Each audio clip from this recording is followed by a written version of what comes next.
we are back with Kevin Grossman. Kevin is the VP of Research at ERE Media. What the heck does that mean? That means we do lots of research. So for the past 10 years, I've been running the CandEs Experience Benchmark Research Program, and it's an awards program too. And at the end of last year, we merged with ERE Media. Mm-hmm. And not only that benchmark research that we do, so we work with a couple hundred companies every single year, big and small across industries, helping them benchmark their candidate experience from pre-application to onboarding. So we help them improve their recruiting process through the lens of the candidate experience. And we continue to do that, but also we've continued to broaden the research perspective. So we are doing sponsored research projects. We're currently working with Jam and Sense and Paradox and many others that we've done research projects with, and we'll continue to expand that palette as we go into 2025 too. And really just focus solely on recruiting, hiring, candidate experience too, but recruiter experience, hiring manager experience, and a lot of what we heard this morning listening to Kevin Wheeler and Hung Lee and what's the impact of AI too. We're going to get into that in a minute, but I have a burning question here. Burn. How the heck did you fall into this industry? So it's a great question. So way back in the dot-com heyday, I worked for a marketing communications firm, and we worked with it was in Silicon Valley, we worked with a lot of Silicon Valley companies. HP was a lot of my accounts, but it was the inkjet and printer folks that I worked with. And then there was a startup in Santa Cruz, California called Tapestry.net.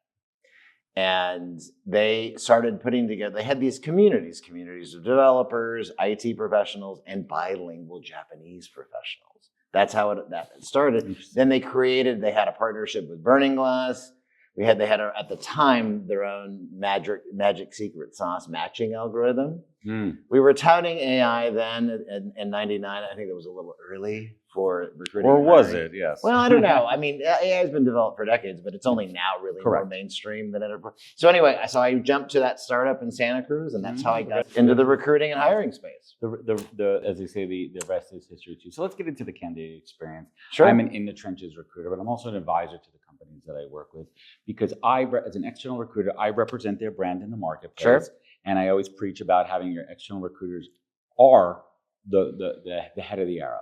And that first touch point that they have with any candidate is critical. It's their first touch, their first experience, and why the candidate experience really must be a holistic conversation with the entire organization. Yep. Where's that first break point? Based on your research, where is it typically that first break point where the experience goes to poop? Right. And that's a technical term, by the way. Goes to poop. It is right after they apply. Because here's why. The majority of candidates in our research, as well as in the real world, that I would argue that they are going to research a company and their jobs, and they're going to apply. Most of those candidates are not going to be qualified, on average, of course, to be screened further and then interviewed and beyond, right? So a big portion of folks we're saying no to early on, and that first disposition, as we call it in the industry. And that's a lot of folks. And take serial appliers out of it, which unfortunately is increasing because of AI. Right. That's a whole other podcast. It's a whole other thing that we can talk about. But the point is that there's a whole bunch of folks that are being said no to out of the gate. And at the most they're going to get is an acknowledgement from the company. Thank you for applying. And no, thank you. We're going to pass. Pretty minimal based on my experience. That's it. But they're not going to get feedback. Except for maybe, it depends on what the hiring volume is, but on average, most candidates, it's going to be an automated CAN response. Yes, until they get to later stages where there might be more feedback, it's not going to happen. So that's where it goes south, and that's a big negative skew. And it's a tremendous opportunity as a touch point of a brand. The one I like to talk about, think about if you're applying to Coke or Pepsi. I apply to Coca-Cola. Yeah, and I love Coca-Cola. It's delicious. I apply. I have a negative. I like Coke Zero, actually. I won't hold that against you. and they have a negative experience. Not that Coca-Cola has a negative experience. Just using this example, sure, folks. And you say, you know what? I am really soured by, no pun intended, by that experience with Coca-Cola. I'm going to go to Pepsi. Yes, as a consumer. That is correct. So I've seen so many companies do this well, where if they cannot help a candidate, they have different links and programs where it goes into employee job boards, alternative job boards. How do you make even a quote unquote disposition, which is a negative experience, into a positive? Well, so it's all about, so here's the thing. The only happy in recruiting and hiring for the candidate are those who get the offer. That's the only happy. It's only at the top That's of the the pyramid. only happy. Let's be real here, folks. So for everybody else, it's like, was it a somewhat positive and fair experience, which is really subjective, very subjective. So encouraging them to apply for another job, encouraging them to join the talent community and not just learn more about the jobs, but learn more about the industry that you said you're interested in, sharing industry news, company accolades that are going on.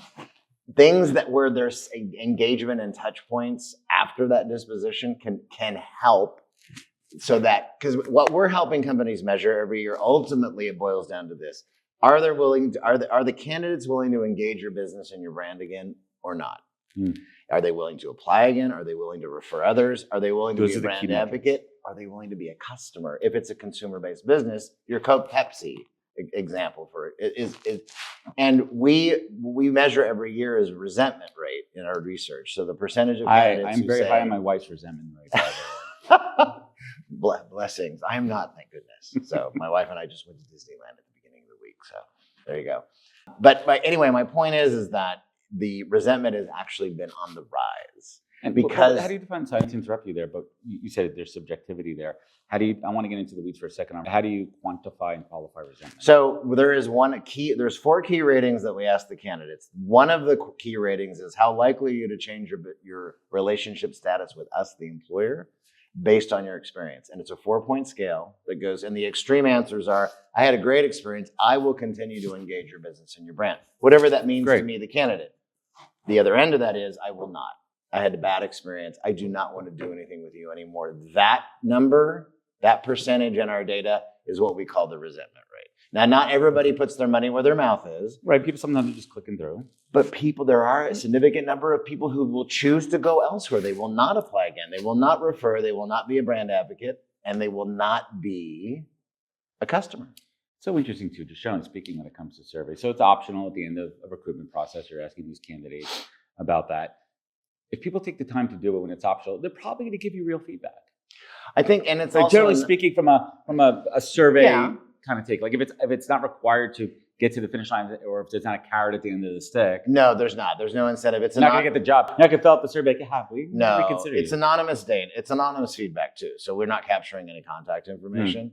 So it's still self-reported data, but our data has been very clear every year that there's a percentage of candidates that will continue to engage and a percentage of candidates that won't at the end of the day. So we spoke about the tip of the iceberg, the application process there, and we're talking about candidate experience. Let's give some high level what makes a good candidate experience through the interview process. So that number of interviews, duration of interviews. And folks, by the way, just for the sake of this interview, we're just going to talk about a average mid-level white-collar job in corporate America. We're not talking about executive search. We're not talking about C-suite. We're not talking about entry level. We're just for the sake of this. Professional salary level roles. Because we separate our research by all those categories. And it should be. So one entry level is different than C-suite. Correct, it is. And by the way, and I know there's other data out there, including BLS data that shows this too, but in our data, the professional level, this year, when we one of the questions we ask is, how long have you been conducting your job search? And those professional level who say they've been conducting 6+ months of their job search increased nearly 50% from last year. Well, I mean, that's indicative of the market. It is. And no, I mean, there's fewer jobs that are available. And that's also more resentment too, because now people are more emotionally tied to it and they're financially strained. Correct. It is tough. So they get frustrated. So back to on the interview stage, what's interesting is that it's not so much the number, because professional level hires are going to have more interviews than an hourly would. Of course. On the average, it's like 1 or 2 interviews for hourly.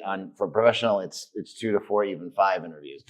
It's not the number of interviews that deteriorates candidate experience. It's the time that's involved. In between and the scheduling and the scheduling and if there's not a lot of status updates in between. Oof, a non-update is still an update, folks. Follow up Friday, touch base with all your candidates. I'm serious. I'm serious. Follow up Friday. I touch base with candidates on Fridays. Just even say, Kevin. That is key, and that's right. Just let you know, we have nothing new. Sorry, the hiring manager's been out all week. I'll look to hear from her on Monday. Yeah, and you're checking in. Exactly. Son of a gun. I know, right? Yeah, and this is what happens. My resentment on this. Your resentment. This is no signal. That's exactly what happens. There's no signal going through. But let's use that analogy right there of no signal. It comes down to keep me straight here. Candidates get upset when there's a lack of communication Yes. and expectations aren't being managed. And that comes from the hiring manager, that comes from the recruiter, and that comes from the automated process. all of them.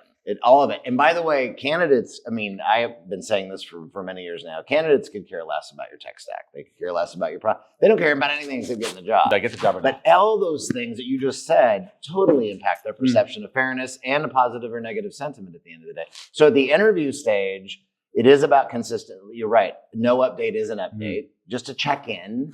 But a structured interview process where it's consistent across job types for the professional level or any level, that they're getting, the hiring managers are adhering to a structure, what they're asking the candidates, and they're not all over the map when they're doing the interviews. But the prep for the interview, the process during the interview is consistent and structured, and then the follow-up after. All of those things are what increase overall positive sentiment and fairness with candidates. And the bonus, folks. Bonus. So for those who are professional to even management level candidates, if they're getting some job fit qualification status feedback as to why they were not made an offer, we recommend this only at the finalist stage anyway.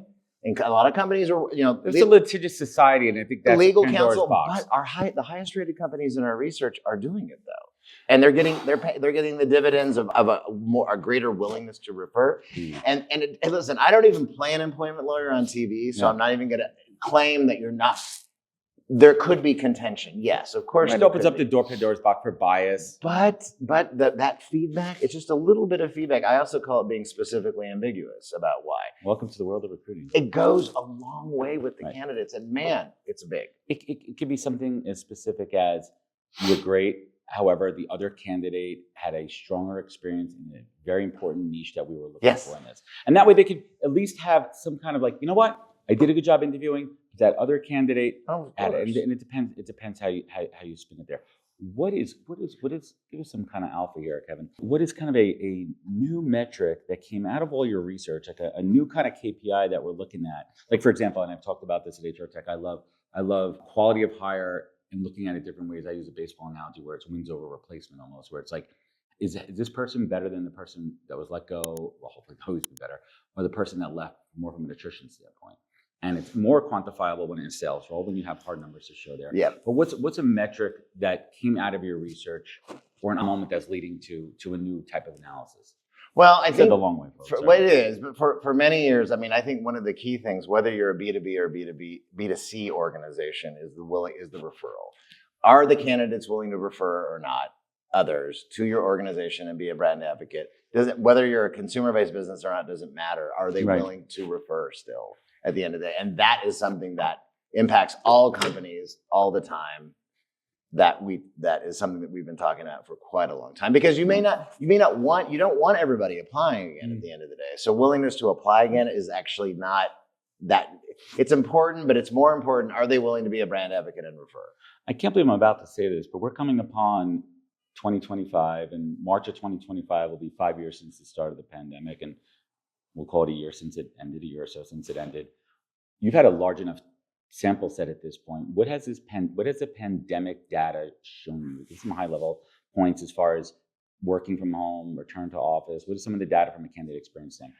So a big thing actually was the fact that what's interesting in 2020 was that resentment, as we measure it, actually took a big nosedive, meaning that year employers were much more empathetic in their constant communication, not only to the candidates, but to their employees as well. And then candidate resentment actually dropped through the floor because candidates were more forgiving that year. It bounced right back when hiring started. Was on both sides. It started to ramp again in 2021, and then resentment kind of followed that as well. But another big thing is just the flexibility and the remote work is still, especially for professional level candidates, that's still definitely a carrot. Are you measuring that? Well, or is it a question that you ask? It's a question we ask in certain different ways, but we're not actually asking whether or not. But I do know that flexibility in the job is something that candidates are still looking for, especially at the professional level. Yeah, I mean, it's a tough one too, because you have to factor in the economic and market conditions too. When it comes, you mentioned before, when you see candidates have been out of work 6 months or longer. I mean, there's certain points where you kind of like every rejection. Everything starts to build up, Right. and there's the emotional time. Let's talk about 2025, heading into 2025. Yeah. What's on your radar? Give us some good stuff here. Let's end this with some sunshine and rainbows. Sure. So I think that, well, it's not going to be quite sunshine initially. We're going to be partly cloudy with a chance of sun. Partly cloudy is going to be what is something that companies are getting an influx of applications on a regular basis, and and they're leaner teams, and they're not using the AI technologies that they have access to, especially even the matching and ranking that's embedded in their ATSs, for example. Matching and ranking's been around for a while. It has been it has been around for a while, but they're not using it though, unfortunately. But I do think that I think it's going to be there's still going to be some stormy weather coming before that it gets better. And I hate being a soothsayer. I've never been a soothsayer at the end of the day. I think that resentment is going to remain high, but I think ultimately the companies that are going to win are the ones that are investing in from screening to final offer and onboard are the ones that are going to win, who are investing those communication and feedback loops and are being more consistent about it over time.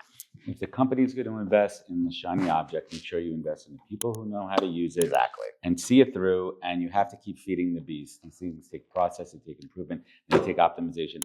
Kevin, I want to thank you so much for joining us here. Thank you. Where can folks find you? Where could they connect? Where could they learn more? LinkedIn, find me on LinkedIn, Kevin W. Grossman at ERE Media, and that's the best place to connect. Awesome. All right. Joining us. All right, thank you.